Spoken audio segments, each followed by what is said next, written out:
เอาหาเขาเลยครับเอาออกมาเลยครับผมไปยิงตัวนี้ประมาณเท่าไรบอกราคาแสนกว่าพี่น้องเอ้ยบ้านน้อยปังจะขึ้นสำรวจดวงจันทร์นะพี่น้อง ใหญ่ค่ะพี่ลี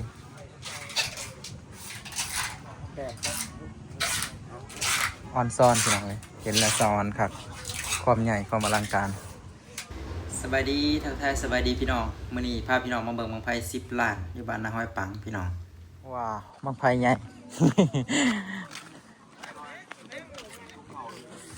อ๋อคลองใหญ่พี่น้องมาหอดแล้ว10 ล้านงานบันนาหอยปัง10 ล้านพี่น้องเดี๋ยวไปเบิ่งเพิ่นเอาบังไฟใหญ่ลงกัน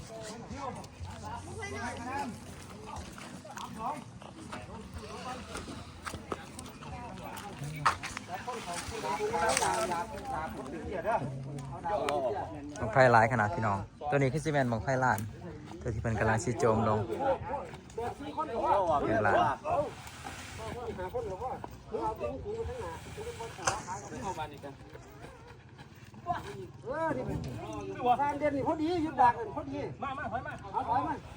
ไข่นครขอนแก่นก็นักกะลีพี่น้องขนาดบางล้านบาง10 ล้านเพิ่นก็สิย่อบ่ได้ใส่รถมาเอาหาเขาเลยครับเอาออกมาเลยครับผมไปยิง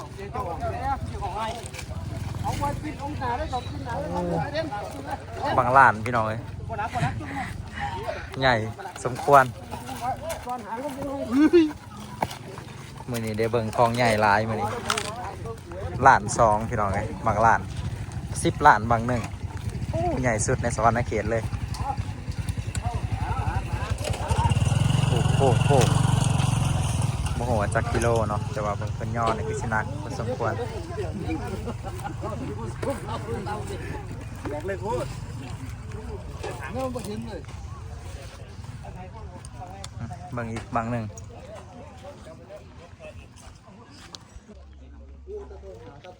ตัวทอหานี่เบิ่งหน่อยไปเลยปกติกับพระเอกของงานแหละบางไพแสนแต่มาเบิ่งรอบนี้รู้สึกว่าหน่อยไปเลยเพราะว่ามันมีตัวใหญ่กว่ามาเปรียบเทียบจึงรู้สึกว่าทอหานี่หน่อยไปเลยอ่ะเดี๋ยวเบิ่งเพิ่นย่อลงอีกทอ8พี่น้องบางล้านทอ8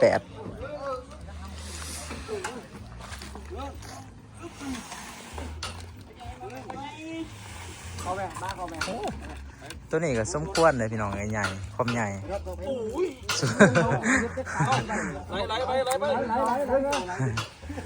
อ๋อเถอะ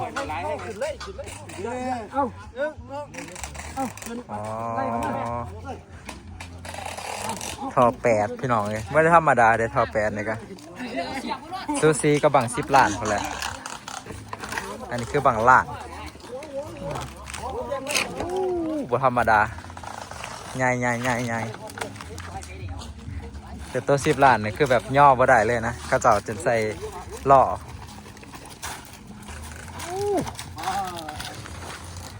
ใหญ่คักมาเทียบกันเบิ่งพี่น้องเทียบกันเบิ่ง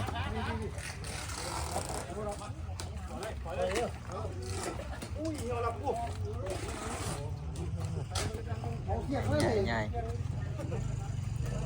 เทียบเบิ่งทอ8กับทอ10ตัวนี้ทอ8ตัวนี้บางไพล้านตัวนี้ทอ10บางไพ10 ล้านเลื่อนกันลายพี่น้องประมาณบ่ได้ดอก เบิ่งในตาเดี๋ยวสิคืบให้เบิ่งเดี๋ยวสิแท็กให้เบิ่งเด้อว่าหน้าตัดมันเท่าใด8 ล้านตัวนั้น8 ล้านวะตัวนั้น5 ล้านเอาทอหากับ5 ล้าน ทอ8 ล้าน ตัวนี้วัดเบิ่งความยาวได้26 เซนพี่น้อง26 เซนติเมตรมัดหางไว้ขนาดเนาะเอามาคืนเดียว1 มัดแล้วเลยตัวนี้ประมาณเท่าไหร่บ่ราคาน้ำพูดครับพี่โอ้ราคา100,000 กว่าพี่น้องเอ้ยถือว่าเจ้าภาพเพิ่นก็ใจดีซื้อให้เฮาเบิ่งฟรีเนาะให้ได้เบิ่งฟรีพี่น้องเอ้ยราคา100,000 กว่าบาทพุ่นเด้อตัวนี้จูดจวดขึ้นไปก็คือ100,000 บาทแต่ว่าคุ้มค่าก็คือแบบว่าได้เบิ่งได้เห็นนะที่ว่าบ่เคยได้เบิ่งนะมันได้คุ้มค่าตัวนั้น ตัวนี้แสนกว่าบาทพี่น้องตัวนี้บ่หัวาจักหมื่นตัวนี้ประมาณตัวนี้ราคาประมาณไหน50,000เนาะโอ้ราคาครึ่งต่อครึ่งเนาะตัวนี้บางล้านว่าธรรมดาเลยพี่น้องบางล้านก็ถือว่าใหญ่พอสมควรหน้าตัดนี่ประมาณ21-22 เซนแต่ว่าขนาดนี่8 นิ้วความยาวนี่ซ้ำกันบ่ตัวนี้ยาวลื่นบ่จักแมตรโอ้5 เมตรท่อ PVC มาตรฐานก็คือ4 เมตรแต่ว่าอันนี้5 เมตรช่วงใช้เพิ่นสั่งพิเศษเนาะ เทียบเวลาบ่อัดตัวนี้แม่นบ่อ๋อมาจากค่ายดังอยู่ทางทางไทยไปเด้อพี่น้องค่ายเทียบเวลาแต่ว่านครขอนแก่นแม่นบ่เพิ่นซื้อมานะมัดหางมาต่อมาจูดต่ออยู่พี่แหละบ้านน้อยปังพี่น้องรอถ่ายติดตามเมืองแมลงพี่น้องผลงานของไพ่10 ล้านครั้งแรกของสวรรณเขตแต่ว่าอยู่ประเทศลาวนี่มีอยู่บ้านกล้วยอยู่ทางเหนือพุ่นแหละแต่ว่าอยู่สวรรณเขตนี่อันนี้ครั้งแรกเลยส่วนภาคเหนือนี่สิมีอยู่บาง10 ล้านจัดขายทาหน้าแรงอ่ะสังเกตเบิ่งความยาวพี่น้องตั้งแต่หัวหอดหางบ่ธรรมดายาวค่ะกะลิหางยาวกว่าหมูเลยหางนี่10 ล้านพี่น้องอลังการคักไม้ไผ่เนี่ยก็ยาวคักใหญ่คักหาง10 ล้านที่ตกอยู่ประมาณพี่อันนั้นหางบางไผ่ล้านพี่น้อง2 อันส่วนบางไผ่แสนเป็นบริวารหางมาทางนี้เลยบริวัดใหญ่คักเลยแนว บ่แน่ใจว่าจักแมตรประมาณ20บ่จัก10 ปลายนะบ่ฮอด20หรอก10 กว่าเพราะว่าหัวก็หาแล้วโอ้ใหญ่ทางยาวพี่น้องเลยของใหญ่จากมันน่าห้อยปังประมาณพุ่นแหละตัวนี้ย่อบ่ได้เนาะใส่รถลากมาตีนจนอ่อนเลยแต่งมาโดยเฉพาะเลยพี่น้องอันนี้ก็ของหูไฟก็ใหญ่พอสมควร10 ล้านพี่น้องไอ้ครั้งแรกของบ้านเคยจูดบ่ยังบ่เคยจูดเอาครั้งแรกของข่ายพร้อมแล้วก็ครั้งแรกของงานครั้งแรกของภาคเข้าพี่น้องเอ้ยตั้งแต่ภาคกลางลงมาหาภาคใต้ครั้งแรกบางใครใหญ่ขึ้นจังซี่โอ้แบบคือว่าอลังการงานสร้างดี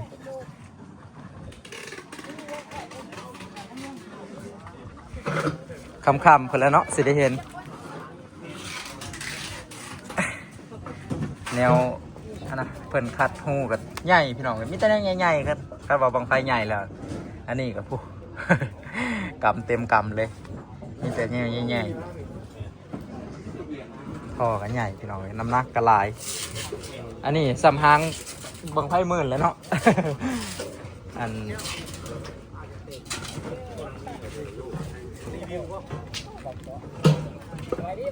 ไปดี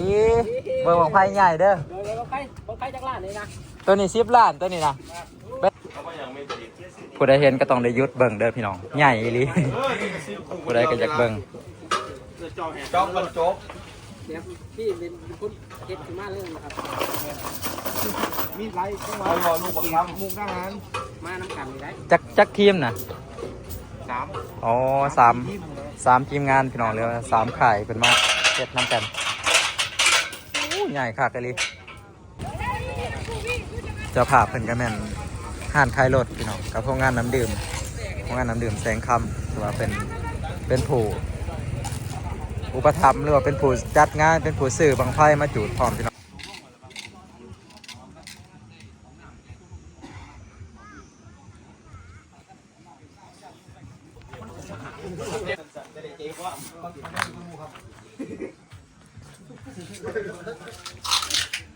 ไฟแสนนี้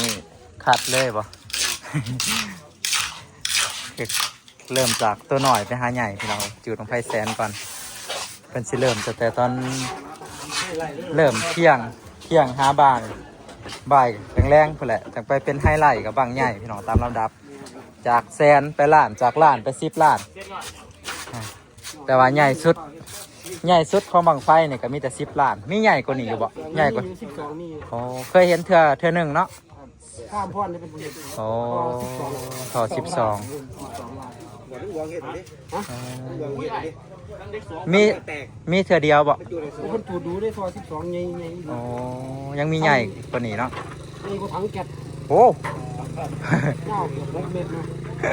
บ่แม่นเฮ็ดหางพิเศษเพราะว่าเนาะสิได้ทานพิเศษเพราะว่า เฮ็ดบางนึง70,000 80,000สิได้ ตัวนี้เป็นนั่นนะเนาะรู้สึกว่าเป็นขื่นเนาะแต่ว่าตัวใหญ่นี่สิเรียบเลย มัน PVC มันหนากว่าบ่ มันหนากว่ามันยืดบ่ได้ ทอสิบ่ยืด อันนี้มันยืดครับมันคือเป็นพันจบเลยครับแต่ของพอใหญ่จากของไฟลานขึ้นไปมัน อันนี้ก็ มันจะขาวมัน เติบหนึ่งแล้วเด้อพี่น้องอันนี้ สามารถแนมเห็นได้3-4หมู่บ้านพุ่นแหละตัวนี้ก็ปรุงคักขนาดอ่ะวันนี้มาเบิ่งไข่จากเมืองสองคอนเฮาพี่น้องปูนาเบิกฟ้าไข่เมืองสองคอนเฮานี่ก็มาหลายบังคือกันพี่น้องจักบังมื้อนี้6บังโอ้บ่ธรรมดาพี่น้องเพิ่นติดกันนะตัวเหลื่อมเบิดกวานเนาะบางไผเริ่มจุดจักโมงบ่ฮู้ว่าแล้วแต่เจ้าภาพเพิ่นบ่แต่ว่าเตรียมไว้เนาะกะเตรียมไว้อันนี้มีแต่บังไผแสนพี่น้องเป็นบังไผแสนเอาน้ำแม่จากค่ายละหานำพี่น้องเมืองสองคอนเมืองเดียวกัน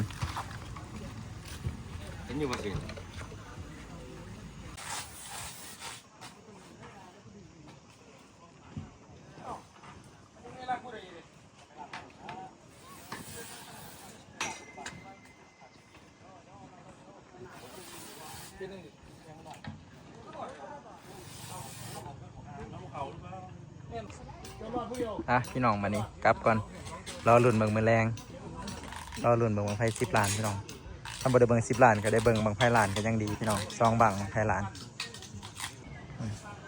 บรรยากาศงานยังมื้อเช้ายังเงียบเงาอยู่พี่น้องเพราะว่ามันเป็นช่วงล้างสงกรานต์นะคนเขาเจ้าก็ยังเมื่อยเต้นหลายมื้อแล้วเมื่อยน้ำสงกรานต์เมื่อยน้ำดินน้ำเป็นมื้อวันจันทร์พร้อมเป็นมื้อเขาเจ้าเขาเวียกเขางานก็เลยเงียบๆบรรยากาศเดี๋ยวถ้าเบิ่งตอนแรงพี่น้องสิเป็นจังใด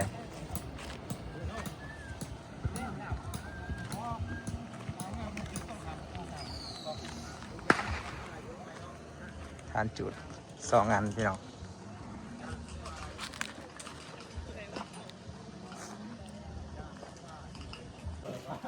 เราถ้าติดตามเบิ่งแมลงพี่น้องสิได้เบิ่งสิได้จูนสิจังใดของไผ่ใหญ่พี่น้องใหญ่สุดเลยใหญ่สุดตั้งแต่เคยเห็นมากับบังตัวนี้แหละใหญ่สุดพี่น้องอยู่ในประเทศลาวเฮาแต่ว่าอยู่ทางเหนือเนี่ยสิมีอยู่บังไฟ10 ล้านแต่ว่าอยู่บ้านเฮานี่ก็บังนี่ใหญ่สุดแล้วเป็นบัง10 ล้านบังแรกของสวรรณเขตพี่น้องหางมันในลื่นกันประมาณ2 เมตรพี่น้องบัง10 ล้านกับบางล้านแต่ว่าขนาดความใหญ่ความปุ่งนะหางของบางอัน10 ล้านสิใหญ่กว่าตึงกว่าเป็นไม้ไผ่ใหญ่ไม้ไผ่วงใหญ่เมื่อนี้2 ข่ายพี่น้องข่ายเราข่ายนึงแล้วก็ข่ายมาจากฝั่งไทยนี่เพิ่นว่ามีอยู่3 ข่ายมารวมกันจุดบาง10 ล้านบางของใหญ่พอได้เอามาอีกวงก่อน